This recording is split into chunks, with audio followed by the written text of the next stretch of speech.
यश कुमार मिश्रा के साथ हो गया बड़ा हादसा। जी हाँ, सही सुना आप सबने। हम आपसे एक बता दें, यश मिश्रा के साथ हुआ है बड़ा हादसा, वो भी फिल्म के सेट पे।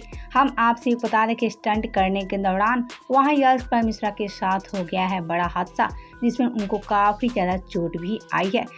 जी हाँ, जैसा कि आप सभी यश मिश्रा की ये सारी तस्वीर देख सकते हैं, जिसमें यश मिश्रा काफी चोटिल हो चुके हैं और ऐसे में चोटिल अवस्था में भी यश मिश्रा अपना तस्वीर क्लिक किया है ताकि अपनी पत्नी निधिजा के पास ये सारी तस्वीर शेयर कर सके। हम आपसे एक बता रहे कि अभी यश कुमार मिश्रा हॉस्पिटल में एडमिट है और ऐसे में उनकी तबीयत अभी नाजुक बताई जा रही है, क्योंकि हम आपसे एक बता दें कि यश मिश्रा को काफी ज्यादा चोट आ गई है। हम आपसे एक बता दें कि यश मिश्रा अपनी अपकमिंग फिल्म की शूटिंग कर रहे हैं, जिसमें आज उनका सीन था स्टंट करना और ऐसे में स्टंट करने के दौरान उनके साथ हो गया बड़ा हादसा।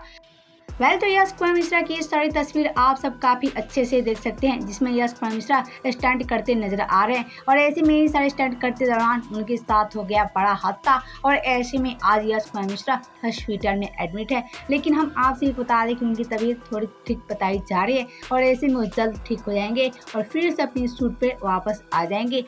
तो आप सभी का क्या कहना है यश कुमार मिश्रा को लेकर, बताएं हमें नीचे कमेंट बॉक्स में। वीडियो पसंद आया हो तो वीडियो को लाइक कर ले और चैनल को सब्सक्राइब कर ले।